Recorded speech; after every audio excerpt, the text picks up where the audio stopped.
Hello friends, welcome to my YouTube channel. और आज के वीडियो में हम डिस्कस करने वाले हैं जैन धर्म को। इससे पहले हमने विदेशी आक्रमणों को देख लिया है और बौद्ध धर्म को भी देखा था।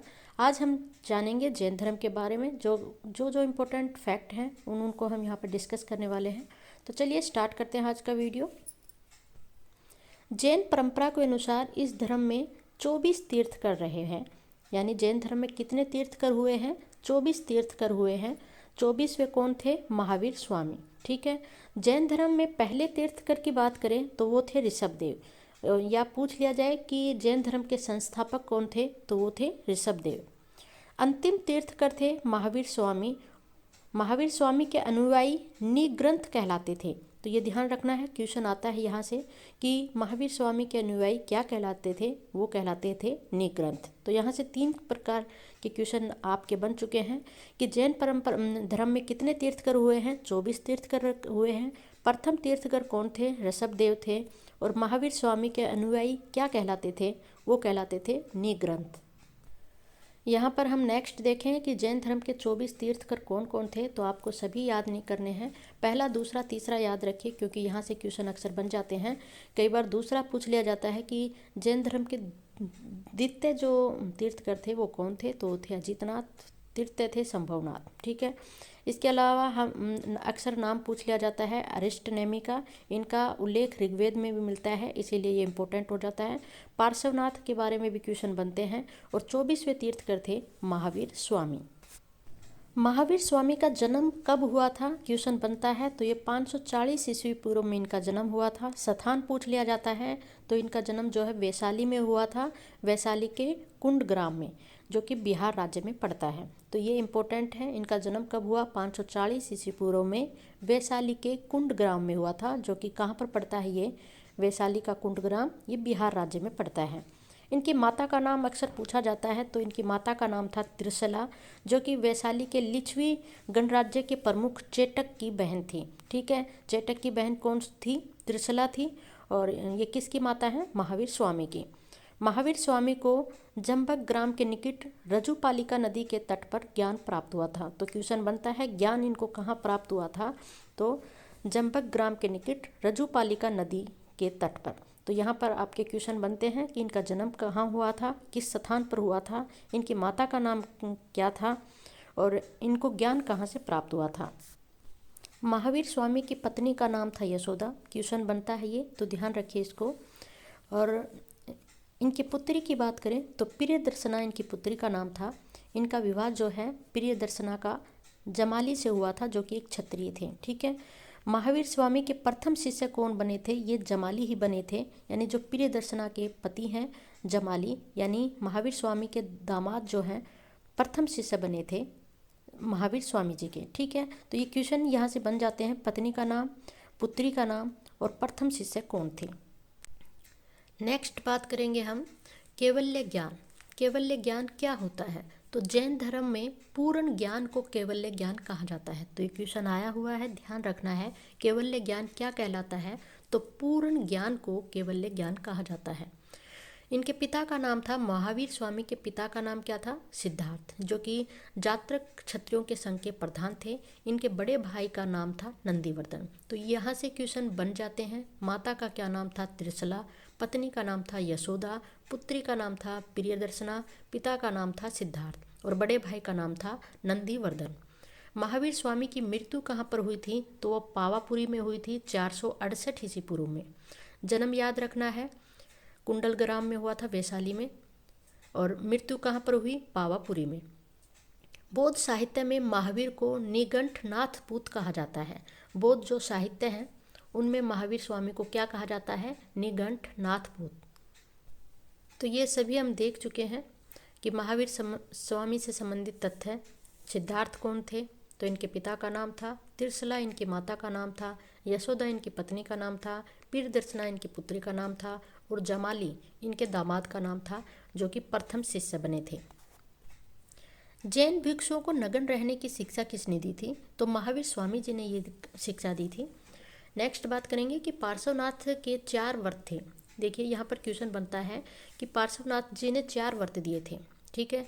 अहिंसा, झूठ न बोलना, चोरी न करना और धन का संचय न करना। इन्होंने 4 व्रत बतलाए थे पार्श्वनाथ जी ने, एक व्रत और जोड़ दिया था महावीर स्वामी जी ने। तो क्वेश्चन अक्सर वहाँ से बनता है कि जो कि 5वां व्रत जोड़ा गया था महावीर स्वामी जी के द्वारा वो कौन सा था, तो वो जोड़ा गया था ब्रह्मचर्य का।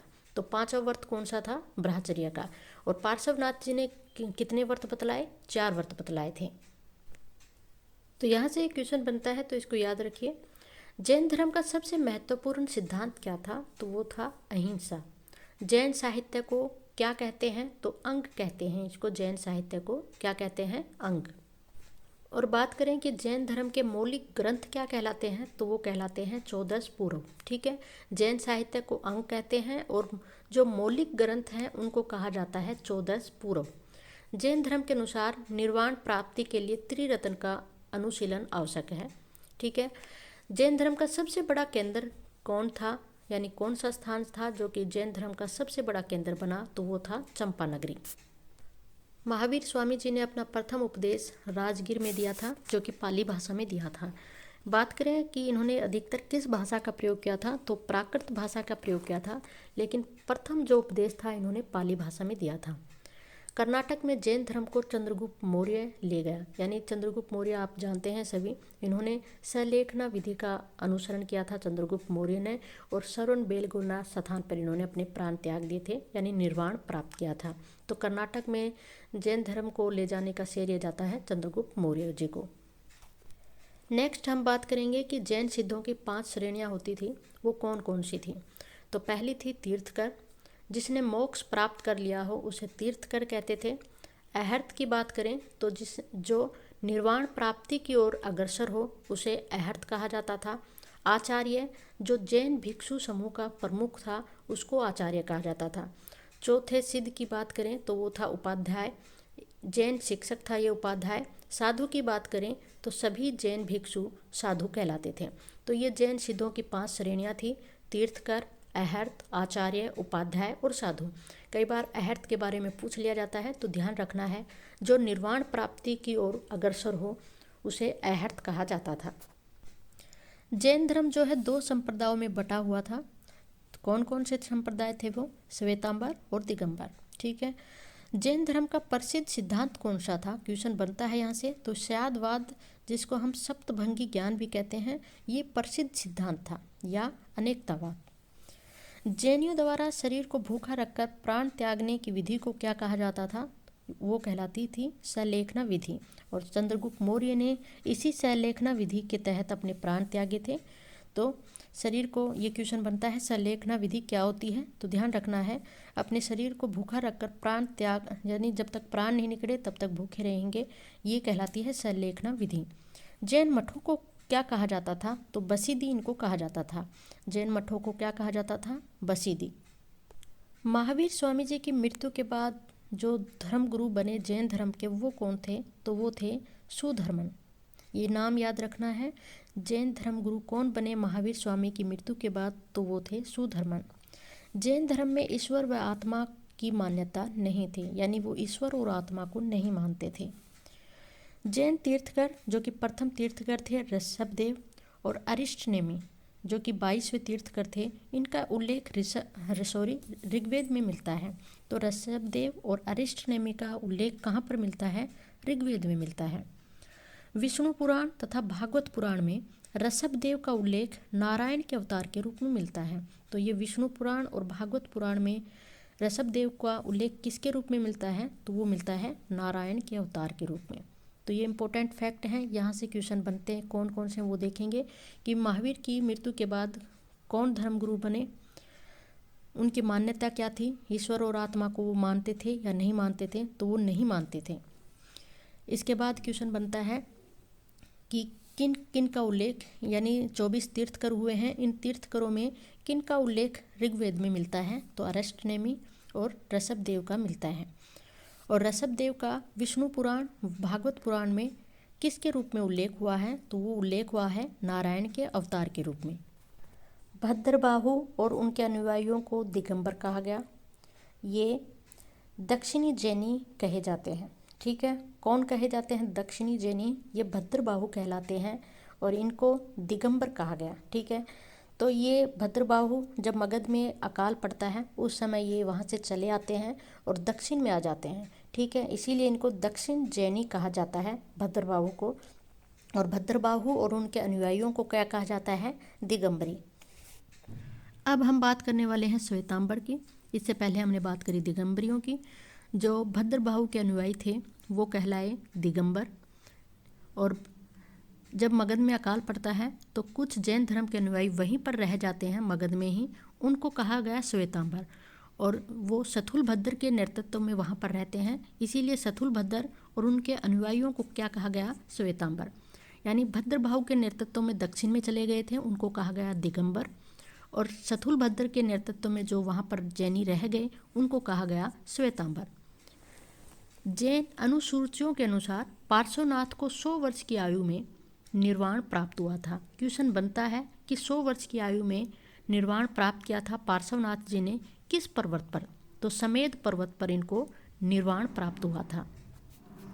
जैन धर्मानुसार ज्ञान के 3 स्रोत हैं। कितने स्रोत हैं? 3 स्रोत हैं। पहला बताया गया है प्रत्यक्ष, दूसरा अनुमान, तीसरा बताया गया है तीर्थकरों के वचन। महावीर जी के जीवन काल में ही 10 गणधरों की मृत्यु हो गई थी। 11 गणधर थे जिनमें 10 गणधरों की मृत्यु हो गई थी उनके जीवन काल में ही।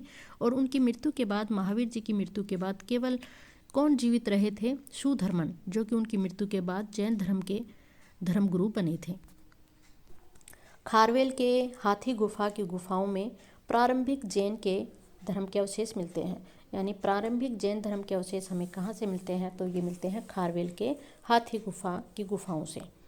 जैन धर्म के किस में विश्वास करते थे? तो ये पुनर्जन्म और कर्मवाद में विश्वास रखते थे। इनके अनुसार कर्मफल ही जन्म और मृत्यु का कारण है। और बात करें दिलवाड़ा का जैन मंदिर कहाँ पर स्थित है? तो ये राजस्थान में स्थित है, माउंट आबू में।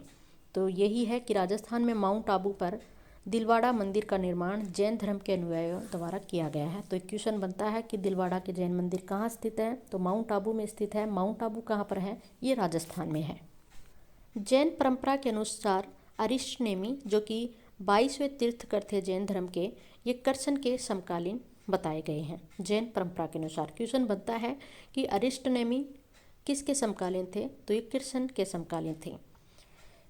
चंपा के शासक दधिवाहन की एक पुत्री थी चंदना, ये प्रथम महिला भिक्षुणी बनी थी जैन धर्म की। तो क्वेश्चन आता है महावीर स्वामी जी की प्रथम महिला भिक्षुणी कौन बनी थी? तो वो बनी थी चंदना, जो कि चंपा के शासक दधिवाहन की पुत्री थी।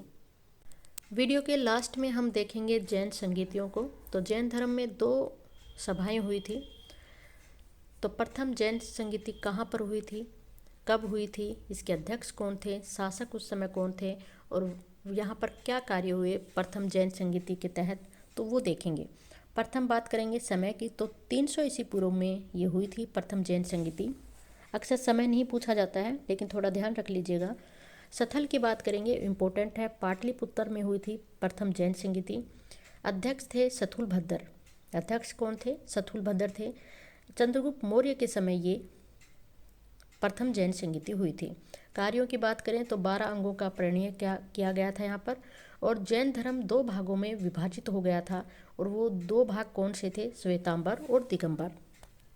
तो यहाँ से जो क्वेश्चन बनते हैं वो देखें।